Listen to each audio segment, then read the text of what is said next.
Amigos telespectadores da Rede Vida de Televisão e do programa Páginas Difíceis da Bíblia, nós estamos no início de fevereiro e antes de começar o nosso programa, eu gostaria de chamar a atenção dos telespectadores para o próximo retiro que será pregado no próximo carnaval, portanto, daqui a 8, 9 dias. Eu adiantaria o tema, a subida do Monte Carmelo, e convido os telespectadores a que estejam atentos aos chamados da Rede Vida para os horários em que as palestras vão ao ar, domingo, segunda e terça de carnaval, com início no sábado à noite. Muito bem, isto dito, nós tínhamos parado no capítulo 10º de São João. Versículo 30. Exatamente, mas gostaria de fazer aqui um breve reassunto do que foi tratado.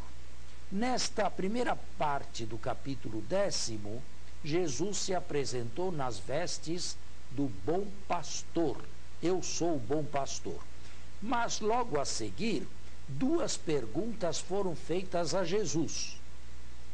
A primeira pergunta, se ele era o Messias, a qual Jesus não respondeu de maneira explícita, como também nos sinóticos. É verdade, esta pergunta era candente e estava sujeita às mais variadas interpretações, muitas das quais bem longe dos olhares e do campo de visual ou do campo de ação de Jesus. Jesus nada queria ver com o poder, com a agitação. Jesus nada queria ter com o nacionalismo e, portanto, a resposta foi uma resposta ambígua. Agora virá uma segunda resposta que se abina bem à primeira: tu és o Messias. Os sinóticos também, em outro quadro, em outra circunstância, trazem as duas perguntas. Os judeus outra vez apanharam pedras para apedrejá-lo. Jesus então lhes disse: eu vos mostrei inúmeras boas obras, vindo do Pai. Por qual delas quereis lapidar-me? Os judeus lhe responderam: não te lapidamos por causa de uma boa obra, mas por blasfêmia, porque sendo apenas homem, tu te fazes Deus. Implicitamente, vai aqui uma segunda questão ou pergunta: tu és o Filho de Deus? Atenção, esta pergunta aqui deve ser explicada. Para muitos de nós, se eu perguntasse: você é filho de Deus? Responderia: sim, sou. Seres humanos responderíamos: sim, somos filhos de Deus. Existem pessoas que afirmam que até mesmo os animais são filhos de Deus. E já escutei isto aqui vezes sem conta. É claro que na Bíblia e no mundo bíblico poderiam ser considerados filhos de Deus, em primeiro lugar, os anjos. Em segundo lugar, o justo sofredor. Em terceiro lugar, o profeta. Em quarto lugar, o mártir. Mas parece que não é em nenhum destes sentidos que a afirmação vem feita aqui para Jesus. O que o evangelista não diz explicitamente é se Jesus é filho unigênito de Deus. Aqui, se este adjetivo for colocado, então a filiação divina de Jesus se distingue de todas as outras filiações divinas, porque além de Jesus, nenhum de nós pode dizer que somos unigênitos, filhos de Deus. Claro que toda esta teologia aqui não está explicitamente desenvolvida aí, mas é exatamente isto que está por detrás da ação nada amistosa que os judeus querem fazer contra Jesus, pegar pedras para lapidá-lo, não porque fazia uma boa obra, mas porque, sendo homem, se dizia Deus. Vamos ver agora a resposta. Jesus lhes respondeu: não está escrito em vossa lei, eu disse, sois deuses. E aí vem a citação de um salmo, não é? É o Salmo 82. Exatamente. Continue. Se ela chama de deuses aquele aos quais a palavra de Deus for dirigida, e a Escritura não pode ser anulada, aquele que o Pai consagrou e enviou ao mundo, dizeis, blasfemas, porque disse, sou filho de Deus. Atenção, o raciocínio aqui foge completamente à nossa lógica. O que ele acaba de ler pode ser resumido da seguinte maneira: tu és o filho de Deus? Bem,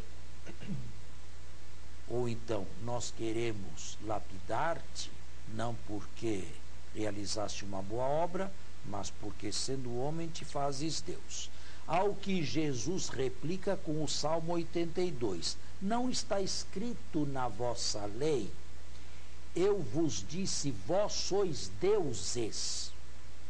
Ora, aqui Jesus se refere ao Salmo 82. E qual é o pano de fundo do Salmo 82? O Salmo 82 chama os juízes deste mundo aqui de filhos de Deus, num contexto polêmico. Eu vos disse, vós sois deuses, porém, como deuses morrereis, havereis de morrer. Por que a lei chama juízes deste mundo deuses? Claro que aqui é uma linguagem figurativa. Eles são deuses, a lei os chama deuses, porque eles, de certa maneira, realizam uma ação divina.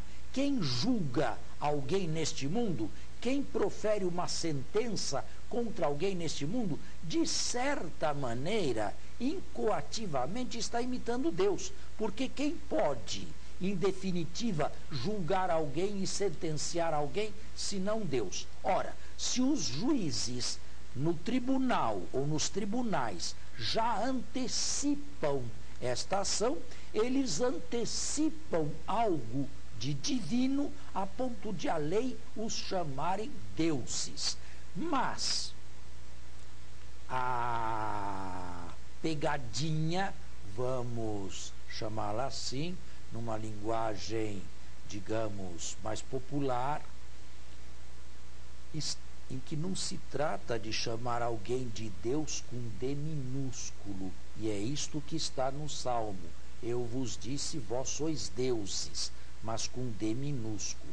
Aqui, Jesus faz um trocadilho entre deuses com D minúsculo e Deus com D maiúsculo. Jamais alguém pretendeu chamar um juiz deste mundo de Deus com D maiúsculo. O telespectador percebe que nós estamos diante de um trocadilho. Jesus está usando o termo, a palavra com D maiúsculo, quando eles entendem com D minúsculo. E a blasfêmia está exatamente em entender com D maiúsculo. Isto não entendiam. Como explicar esta lógica? De início, sejamos claros, ela foge totalmente à nossa lógica ocidental. Porém, Jesus não pensava, não refletia com a nossa lógica ocidental. Jesus refletia com uma lógica rabínica. E esta lógica rabínica nos pode levar a um outro campo bem aceitado. De qualquer maneira, se alguém ainda ficar perplexo com a resposta de Jesus, a lei os chama deuses e a lei não pode ser anulada, como dizes que blasfema aquele a quem o Pai consagrou e enviou ao mundo? Bem, vamos fazer um intervalo e eu já dou a explicação.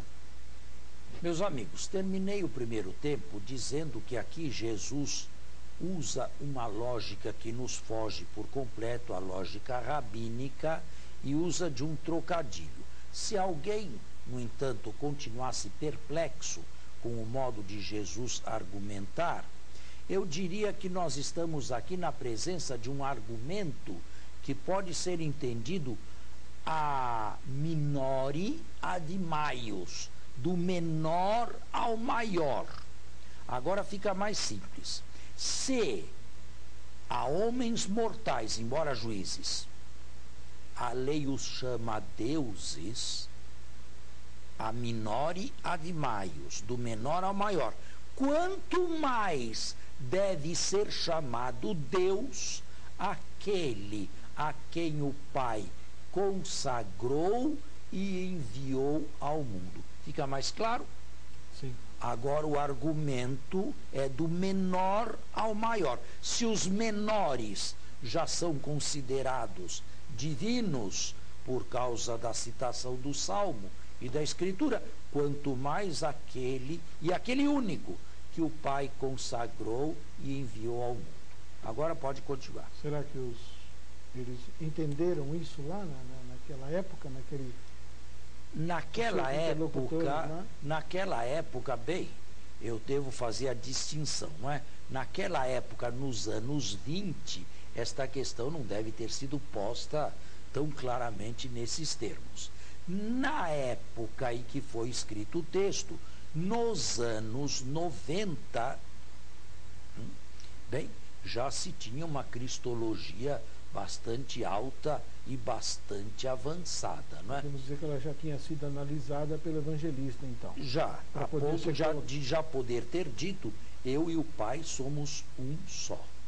Mas isto nos anos 90, não, evidente, nos anos 20. Tá certo. E padre, quando você fala que Jesus é único porque é unigênito, valeria a pena explicar o que é unigênito? Unigênito é o único filho que tem o Pai. Ninguém foi gerado antes de todos os séculos, Deus de Deus, luz da luz, Deus verdadeiro de Deus verdadeiro, como Jesus. Isto é unigênito. Então nós professamos isso no credo, mas nem sempre é claro para todo mundo. Não, nem sempre é claro, não deveria ser claro. Deus de Deus é um só. Ninguém é Deus de Deus. Luz da luz é um só. Deus verdadeiro de Deus verdadeiro é um só. Porque é Jesus. Ele tem uma concepção direta de Deus. Porque ele é consubstancial ao Pai. Isso nenhum de nós é. Ele tem a mesma natureza que tem Deus. Nós temos por participação e por graça, mas não naturalmente. Obrigado, padre. Continuando a leitura, nós paramos no versículo 36. Aquele que o Pai consagrou e enviou ao mundo, dizeis, blasfemas, porque disse, sou filho de Deus. Se não faço as obras de meu Pai, não acrediteis em mim. Mas se as faço, mesmo que não acrediteis em mim, crede nas obras. Estes versículos na história da igreja foram muito usados em apologética. As obras aqui significam os milagres, as ações portentosas que Jesus realizou dão testemunho da sua pessoa e de quem ele era aos olhos de Deus. Mas isto aqui faz parte de uma apologética posterior. O texto não tem já esta abertura. Com outras palavras, é capaz de ler intrinsecamente ou por dentro as obras de Jesus quem tiver os olhos iluminados por Deus. Portanto, não se trata de tentar arrancar alguém da incredulidade à fé, mas simplesmente mostrar a quem já tem fé a beleza da sua crença.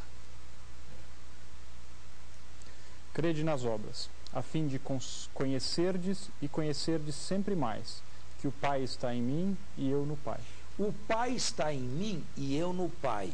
E no versículo 30 acima, eu e o Pai somos um só.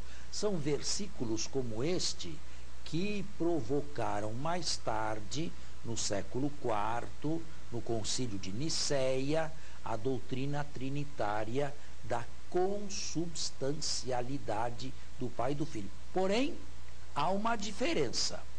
No Evangelho, Pai e Filho são um só, porque uma só é a sua ação e um só é o seu poder com relação aos homens. Isto é uma revelação trinitária, se quisermos, mas uma revelação trinitária voltada para a salvação, voltada para os homens. É de uma concepção desta, trinitária, voltada para os homens, que a teologia mais tarde inferirá quem é o Pai e quem é o Filho em si próprios, indiferentemente dos homens. Ou seja, a Trindade em si. A Trindade em si, a Escritura não revela. É inferência teológica da Trindade em nós. Eu e o Pai somos um só no cuidado que temos com as ovelhas, no poder com que temos de lhes dar a vida eterna, de ressuscitá-las no último dia, mas a partir daí a teologia posterior inferiu que se Pai e Filho na ação salvífica são um só, em si, fora da ação salvífica, devem ser um só também. Padre, aqui distinguindo os tempos em que foi escrito e em que aconteceu a história, quando Jesus apresenta a ideia de conhecê-lo pelas obras, se não o conhecem por quem ele é, também não poderia ser porque as obras eram extraordinárias e dariam sinal de Deus? Mas não é no sentido apologético que o Evangelho apresenta isso. De resto, nenhuma obra elimina a fé. Nenhuma obra, por mais portentosa que seja, dispensa alguém de crer. Os partidários, melhor, o lado da oposição, viu também algumas obras portentosas de Jesus. Assistiram a exorcismos. Não podiam negar que alguma coisa de extraordinário havia sido feito. Porém, a quem atribuíram? Ao príncipe dos demônios. Este aqui faz isto porque tem conluio com o diabo e recebeu do diabo diretamente o poder de fazer isso. Aí está a questão da fé. Eles não tinham fé. Aí está. Nenhuma obra de si elimina a fé, porque todas as obras podem ser vistas sob as mais diversas angulaturas. Ok. Procuravam novamente prendê-lo, mas ele lhes escapou das mãos. E aqui aí, nós terminamos o versículo 39. Do capítulo 10. Acabou o capítulo 10? E seguimos para o 11º. Bem, então antes de seguir para o 11º, leia mais uma vez esse último versículo. Procuravam novamente prendê-lo, mas ele lhes escapou das mãos. Procuravam novamente prendê-lo, mas escapou das mãos. É a última vez neste evangelho aqui que os judeus veem Jesus. É a última vez. Sobretudo, se eu trabalhar, e vou trabalhar, com a tese, com a suposição de que os capítulos 11 e 12 foram intercalados na segunda edição, porque passou este evangelho.